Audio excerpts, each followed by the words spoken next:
Alam mo ang pakiramdam ng tinanggihan ka, hindi ba? Yung tipong buong-buo ang tiwala mo. Pero sa isang iglap, durog. Yung binuo mong plano sinalubong ng hindi ka namin kailangan o pasensya na pero hindi ikaw ang napili. Lahat tayo may ganitong sugat. At sa sugat na yon, kadalasan doon nag-uugat ang galit, sama ng loob at pagkahulog sa kawalan. Pero narito ang tanong, ano kung ang rejection na ito ay hindi parusa, kundi paanyaya? Sabi ni Epictetus, kung ano ang nangyayari, tanggapin mo. Kung ano ang wala sa iyong kamay, bitawan mo. Hindi natin kontrolado ang pagtanggap ng iba. Pero kontrolado natin ang tugon natin dito at doon nagsisimula ang tunay na lakas. Ngayon, narito ang 8 paraan kung paano gamitin ang rejection para sa advantage mo. Hindi ito simpleng move on. Hindi ito mga salitang pampalubag loob. Ito ay pag-aarmas ng sarili sa apoy hanggang maging apoy ka mismo. Number 1, yakapin ang sakit, huwag itago ito. Kapag tinanggihan ka, mararamdaman mo ang bigat niyon. Parang may humila sa sahig na kinatatayuan mo. Parang may pader na biglang bumagsak sa harap mo. At ang lahat ng inaasahan mo ay naglaho sa isang iglap. Sa unang mga sandali, iisipin mo na mali ka, na hindi ka sapat. At dito maraming tao ang natatakot, kaya ang ginagawa nila, itinatago nila ang sakit. Pero narito ang katotohanan na pilit nating iniiwasan. Hindi mawawala ang sakit sa pagtanggi mo dito. Kung pipilitin mong ikulong ang sugat, lalalim ito.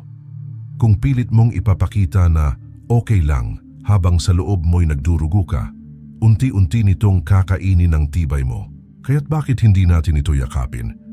Bakit hindi natin harapin ang katotohanan na oo, nasaktan tayo, pero ang sakit na ito ay may dahilan. Ang tunay na tapang ay hindi ang pagiging bato na walang nararamdaman. Ang tunay na tapang ay ang pagkilos kahit ramdam mo ang sakit. Ang sabi nga ni Marcus Aurelius, ang hadlang sa daan ay siya mismong nagiging daan. Ang rejection na ito ang hadlang. At sa halip na takasan ito, gagamitin natin ito bilang daan. Ang sakit na nararamdaman natin ngayon ay hindi patunay na mahina tayo. Patunay ito na buhay tayo, na may puso tayo, at higit sa lahat, may kakayahan tayong bumangon. Kapag naramdaman mo ang kirot, huwag mo itong patayin, pakinggan mo ito, tanungin mo, ano ang itinuturo nito sa akin? Anong bahagi ko ang kailangan pang palakasin? At paano ko ito magagamit para maging mas matatag bukas kaysa ngayon? Ang sakit ay parang apoy. Kung hahawakan mo ito ng walang pag-iingat, susunugin ka nito. Pero kung gagamitin mo ito ng tama, iinit ka sa lamig ng mundo. Magiging ilaw ito sa dilim ng pagkalito. Huwag kang matakot sa apoy. Sa Stoic na pag-iisip, ang bawat sugat ay hindi lamang marka ng pagkatalo, kundi selyo ng karanasan. Isang pahiwatig na ang iyong kaluluwa ay hinahasa, hinuhubog at pinalalakas. Sa bawat pagtanggi na tatanggapin mo ng buo, may isang bahagi ng sarili mong natututo na huwag nang umasa sa palakpak ng iba kundi sa tibok ng sarili mong dibdib. At kapag natutunan mong yakapin ang sakit ng walang takot, wala ng tao, sitwasyon o pangyayari na kayang basagin ang loob mo. Number 2. Pagmasdan ang iyong damdamin na para bang ikaw ay isang manunood. Sa bawat rejection, pakiramdam natin gumuho ang mundo.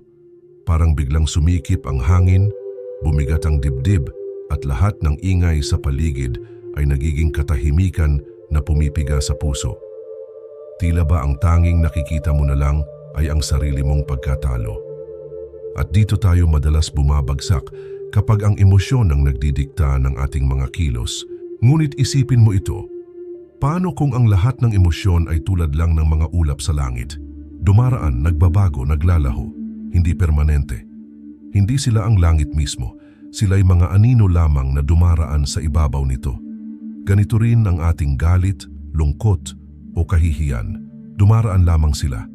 At kung hahayaang natin ang sarili nating lamunin nito, tayo mismo ang nagiging alipin. Sabi ni Seneca, ang nasasaktan ay yaong pumapayag na masaktan. Isang malupit na katotohanan, pero totoo. Kapag pinili nating maging bihag ng ating damdamin, tayo mismo ang nagkakadena sa ating leeg. Pero tandaan, ang isipan natin ang pinakamatibay na sandata. Kung matututunan nating pagmasdan ang ating emosyon mula sa labas, parang isang manonood lamang sa entablado ng buhay, mawawala ang kapangyarihan ng mga ito sa atin. Subukan mong gawin ito sa susunod na maramdaman mong tinanggihan ka. Huwag mong agad harapin ang rejection bilang ikaw. Huwag mong sabihing nasaktan ako. Sa halip sabihing, naroon ang sakit, nararamdaman ko ito pero hindi ako ito. Dito nagiging malinaw ang hangganan. Ikaw ay ang nakakaunawa, hindi ang nararamdaman mo. Tulad ng sinabi ni Marcus Aurelius, ang iyong isipan ay nagiging kulay ng mga iniisip mo. Kaya't kung hahayaan mong maghari ang galit, lungkot at pait, magiging anino ka nito. Ngunit kung pipiliin mong manatiling tahimik at obserbahan ito, makikita mong ang emosyon ay parang dumadaang bagyo. Malakas sa una pero kalaunan lumilipas at napapalitan ng katahimikan. Ang ganitong pagtingin ay hindi pagtakbo mula sa emosyon, kundi pag-angat mula rito. Parang tumingin mula sa tuktok ng bundok.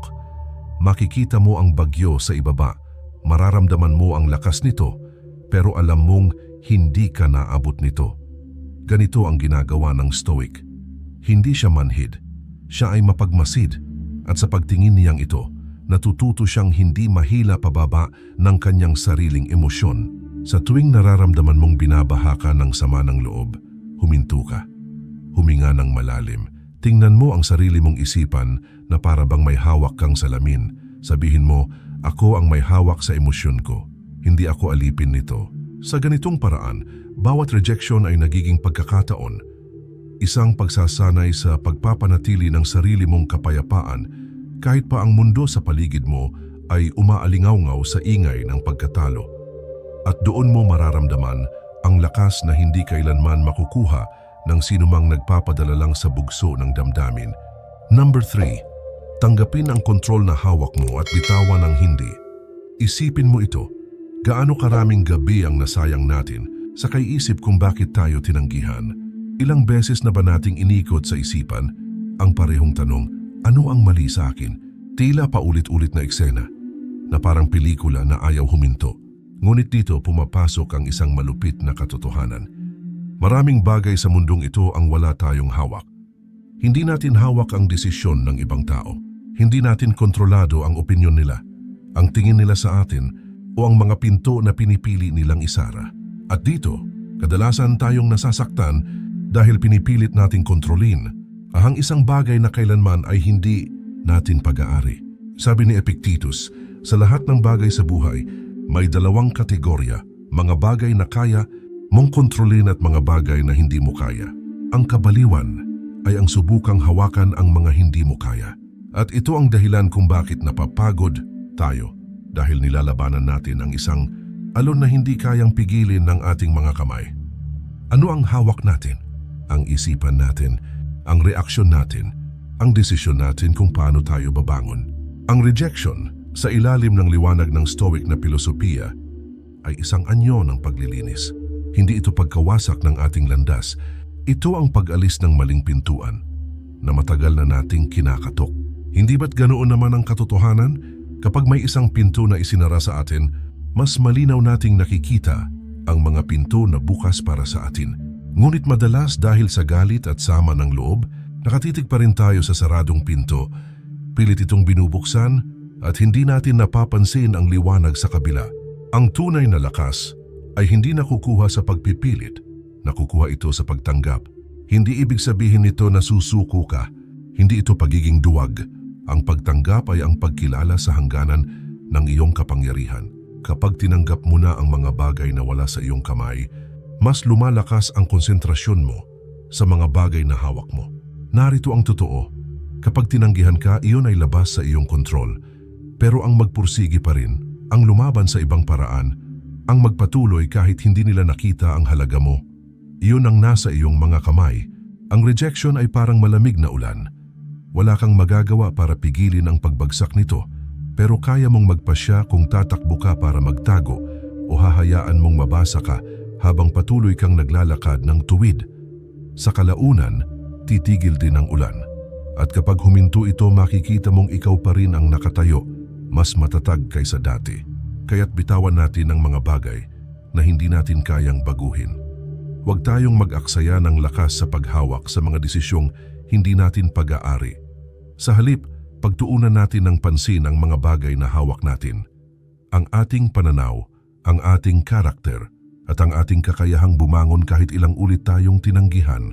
Dahil sa bawat pintong sinasara ng iba, mas lumilinaw ang pintong nilaan para sa atin. At kapag natutunan nating tanggapin ang mga hindi natin hawak, saka lamang natin tunay na makikita ang landas na para sa atin mula pa sa simula. Number 4. Gamitin ang rejection bilang gabay, hindi bilang hatol. Kapag naririnig natin ang salitang rejection, kadalasan ang unang pumapasok sa isip natin ay kahihiyan, pagkatalo o kawalan ng halaga. Para bang may boses sa loob natin na nagsasabing hindi ka sapat at doon tayo nadudurog. Ngunit isipin natin ito ng mas malalim. Sino ang nagpasya na ang rejection ay hatol laban sa atin? Sabi ni Epictetus, hindi ang nangyayari ang bumabasag sa tao kundi ang paraan ng pagtingin niya dito. Kung titignan natin ang rejection bilang pagtatapos, iyon nga ang magiging epekto nito. Pero kung babaguhin natin ang paraan ng pagtingin dito, maaari nating matuklasan na ang rejection ay hindi parusa, kundi gabay. Isipin mo ang buhay na parang isang mapa. Sa bawat landas na pipiliin mo, may mga kalyeng sarado, may mga kalyeng maluwag, at may mga kalyeng walang direksyon. Kapag may pintong isinara sa'yo, ang rejection na yon ay parang karatulang nagsasabing, hindi dito, hindi ngayon. Hindi dahil hindi ka karapat-dapat, kundi dahil may ibang daan na dapat mong tahakin, isa na masangkop sa kung sino ka at sa kung ano ang para sa'yo. Kung hindi ka tatanggihan ng unang taong pinagkatiwalaan mo, paano mo matutuklasan ang tunay na halaga ng pagtitiwala sa sarili? Kung hindi ka mabibigo sa unang trabaho na inasam mo, paano mo matatagpuan ang tunay na bukasyon na magbibigay ng kabuluhan sa buhay mo? Kung hindi ka masasaktan sa unang pag-ibig na akala mo'y magtatagal, paano ka matututo kung paano magmahal ng mas malalim at mas totoo? Ang rejection ay parang ilaw sa dilim. O masakit sa mata sa una, pero ito rin ang ilaw na nagtuturo ng bagong direksyon. Ito ay koreksyon, hindi pagkakait. Ang Stoic ay hindi titingin sa rejection bilang katapusan ng kanyang kwento. Titingnan niya ito bilang pahina lamang, isang kabanata na kailangan para makarating sa susunod. Hindi ito hatol sa kanyang pagkatao, kundi palatandaan na may bagong landas na kailangang lakaran. Alalahanin natin ang sinabi ni Marcus Aurelius, ang universo ay naglalagay sa atin sa tamang lugar kahit hindi natin ito maintindihan. Kahit gaano kasakit ang pagtanggi ngayon, maaari itong maging dahilan ng mas malalim na tagumpay bukas. Ang mga sugat natin ngayon ang nagiging gabay na nagtutulak sa atin palayo sa maling direksyon at patungo sa totoong daan. Kapag tinanggihan ka ng isang pinto, huwag kang magmakaawa dito. Lumakad ka palayo ng may dangal. Dahil minsan, ang pagtanggi na iyon ang mismong nagligtas sa'yo mula sa landas na hindi dapat sa'yo. At balang araw, kapag nakatayo ka na sa tamang lugar, mauunawaan mo. Ang bawat hindi na tinanggap mo noon ay nagsilbing oo para sa mas malaking bagay na darating. Kaya't huwag nating hayaang ang rejection ang magtakda ng halaga natin. Tayo ang magdedesisyon kung paano natin ito gagamitin, bilang lason o bilang gamot, bilang hatol o bilang gabay. Ang pagpili ay nasa ating mga kamay. At sa landas ng Stoic, palagi nating pipiliin ang makitang ang bawat pintong isinara ay palatandaan lamang na mas malapit tayo ngayon sa pintong talagang para sa atin. Number 5. Palakasin ang sarili sa harap ng pagkawala. Kapag tinanggihan ka, ang natural na reaksyon ng tao ay bumagsak. Mahiga. Isara ang mga mata at isipin na tapos na ang lahat. Dahil sa mga sandaling iyon, pakiramdam mo ay tinanggalan ka ng halaga. Parang may hinila mula sa ilalim mo na hindi mo kayang ibalik. Mas madaling sumuko, mas madaling magkulong, mas madaling tanggapin na baka hindi talaga para sa atin ang hinahangad natin. Pero sa pananaw ng isang Stoic, ang bawat pagkawala ay arena. Ito ang lugar kung saan hinuhubog ang tunay na anyo natin. Ang bawat rejection, bawat sugat, bawat pintong isinara sa atin, lahat ng ito ay hindi aksidente. Ito ay pagsubok kung paano natin haharapin ang sakit bilang alipin nito o bilang mandirigma na ginagamit ang sugat bilang sandata. Sabi ni Marcus Aurelius, huwag mong asahan na walang mangyayaring mahirap. Sa halip, ihanda ang sarili mo na harapin ang mahirap ng may lakas ng loob. Ang rejection ay hindi kailanman hadlang sa malakas. Ito ang hagdanan na inaakyat nila. Sa harap ng pagkawala, huwag mong isipin na wala ka nang natitira. Sa katunayan, ito ang sandali na totoong makikita mo kung sino ka kapag wala na ang lahat ng bagay na inasahan mo. Kapag nawala ang trabaho, ang relasyon, ang pangarap na akala mo'y tiyak, ano ang natitira? Ikaw, ang isip mo, ang paninindigan mo, ang kaluluwa mong hindi kayang agawin ng kahit sino. Tulad ng sinabi ni Epictetus, ang tao ay nasusukat hindi sa kanyang mga tagumpay, kundi sa kanyang kakayahang tiisin ang kanyang pagkatalo. Ang tibay ay hindi likha ng magagandang araw. Ito ay hinuhubog ng gabi ng kawalan, ng katahimikan matapos ang ingay ng pag-asa at ng sandaling wala kang mahawakan kundi ang sarili mong paghinga. Kaya kapag tinanggihan ka at nararamdaman mo ang bigat ng pagkawala, gawin mo itong lugar ng pagsasanay. Paano? Sanayin ang sarili sa disiplina. Gumising pa rin sa oras. Ayusin ang maliit na bagay na kaya mong kontrolin, ang kama mo, ang katawan mo, ang isip mo. Tanggapin ang sakit bilang kasama, hindi kaaway. Huwag mo itong labanan, hayaang paalalahanan ka nito na may sugat ka dahil sinubukan mo. At ang taong sumusubok ay laging mas malakas kaysa sa taong natatakot sumubok. Gamitin ang pagkawala bilang gasolina. Sa bawat pagtanggi, dagdagan mo ang iyong lakas ng loob. Sabihin mo sa sarili, hindi ako titigil. Hindi dito nagtatapos ang kwento ko.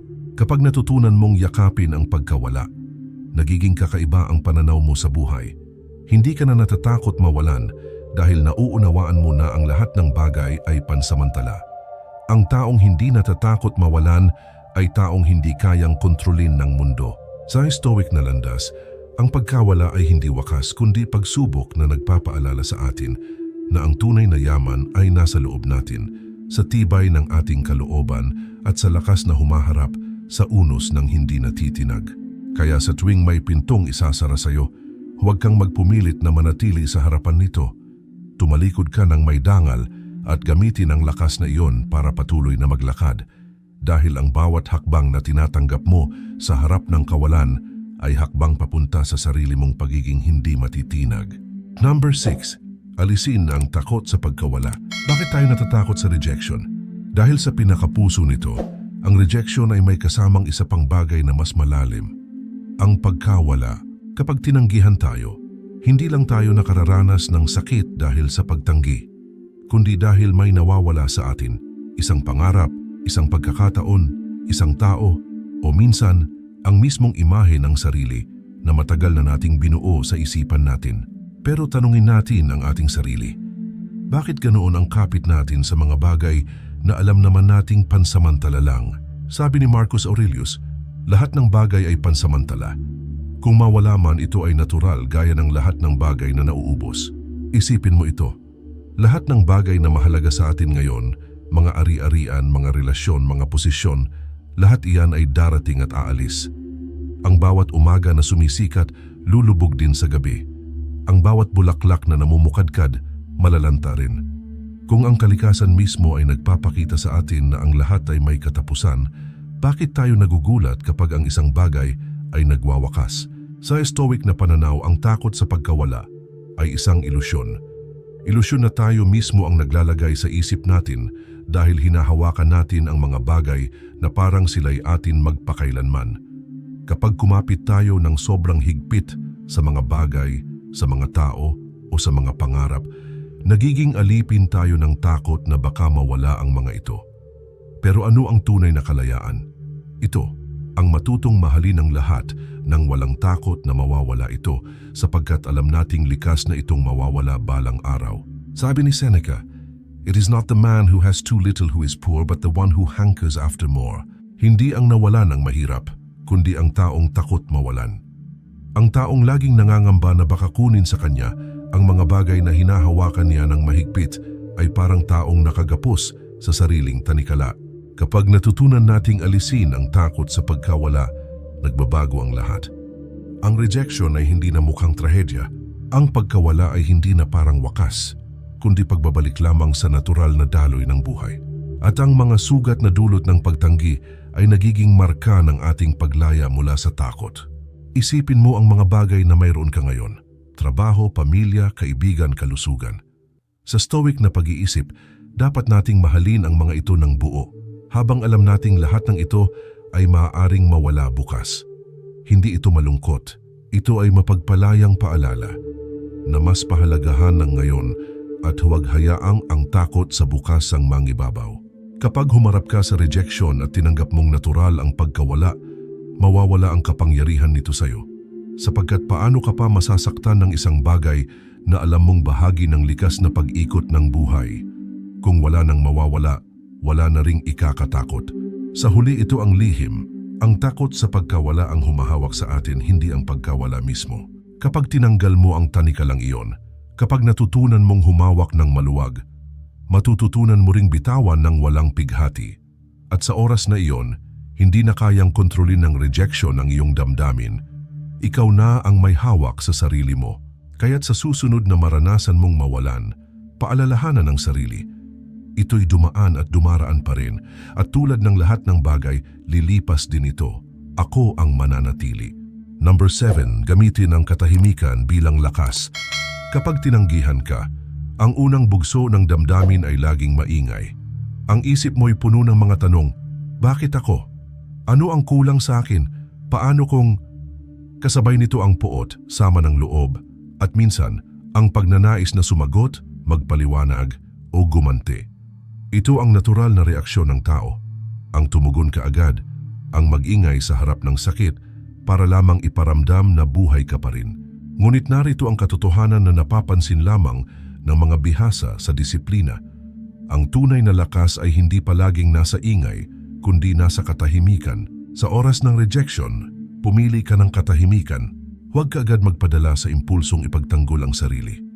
Huwag ka agad magpaliwanag, humingi ng atensyon, o maghabol. Ang katahimikan ay hindi kahinaan. Sa katunayan, ito ang isa sa pinakamalakas na sandata na maaaring gamitin ng isang tao sa harap ng pagtanggi. Sabi ni Epictetus, kung may naririnig kang mga bagay na hindi mo gusto, isipin mo ito. Hindi ba't sila'y mga salita lamang? Kung ikaw ay mananatiling tahimik, hindi sila makakaapekto sa iyo. Sa bawat pagkakataong pinipili mong huwag gumanti o magsalita sa init ng emosyon, ipinapakita mo na mas malakas ka kaysa sa sariling bugso ng damdamin mo. Ang katahimikan ay parang matibay na pader. Hindi ito nagrereklamo, hindi ito umaalma, ngunit nariyan ito, matatag at hindi matinag. Kapag tinanggihan ka at nanatili kang tahimik, hindi bilang tanda ng pagsuko, kundi bilang anyo ng kontrol, ipinapahayag mo sa mundo, hindi ako natitinag, hindi mo ako kayang guluhin, hindi mo ako kayang agawan ng kapayapaan. Ang katahimikan ay hindi kawalan ng salita, ito'y espasyo ng pagninilay. Sa katahimikan, naririnig natin ang tunay na tinig ng sarili natin. Hindi ang tinig ng galit, hindi ang tinig ng sugatang ego, kundi ang tinig ng isipang malinaw at payapa. Sa katahimikan, natututunan mong timbangin ang sitwasyon ng walang pagkiling. Sa katahimikan, nakikita mo ang rejection hindi bilang insulto, kundi bilang bahagi ng mas malaking larawan na unti-unting nabubuo. Sa katahimikan, naalala mo kung gaano ka kalakas na kontrolin ang sarili mo sa harap ng unos. Marcus Aurelius ang nagsabi, ang pinakamahusay na sagot sa insulto ay katahimikan. Hindi dahil wala kang maisagot, kundi dahil hindi mo kailangang patunayan ang sarili mo sa taong tinanggihan ka. Ang Stoic na pananaw ay malinaw. Kapag ang isang pinto ay isinara sa iyo, hindi ka mag-ingay sa likod nito. Tatalikod ka ng may dangal at mananahimik, hindi dahil natalo ka, kundi dahil alam mong may mas mataas na lugar na dapat mong lakaran. Subukan mong gawin ito sa susunod na maramdaman mong tinanggihan ka. Sa halip na gumanti, magpaliwanag o mag-ingay, tumigil ka. Huminga ng malalim, huwag magsalita, huwag maghabol, tumingin sa paligid at damhin ang bigat ng katahimikan. Sa mga sandaling iyon, mararamdaman mo ang kakaibang kapangyarihan, ang kapangyarihang mula sa sarili mong pagpipigil. Ang katahimikan ay hindi lamang pagpigil sa salita. Ito'y pagpigil sa sarili mong pagkagulo. Ito ang lugar kung saan ang emosyon ay nauupos at ang isip ay muling nagiging malinaw. At sa oras na iyon, ang rejection ay nagiging mas maliit kaysa sa lakas na nakikita mo sa sarili mo. Kaya't sa tuwing haharap ka sa pagtanggi, tandaan ito, huwag mong ibigay ang lakas mo sa pamamagitan ng ingay.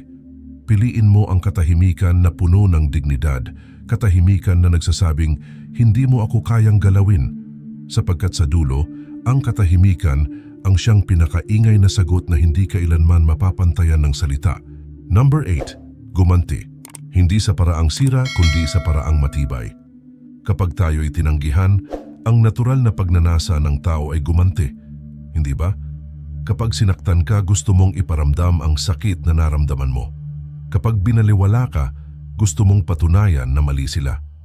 Ang init ng dugo, ang pag-ikot ng isip, ang galit na dumadaloy, lahat ng ito ay tila humihimok sa atin na gumanti sa parehong paraan na ginawa nila sa atin.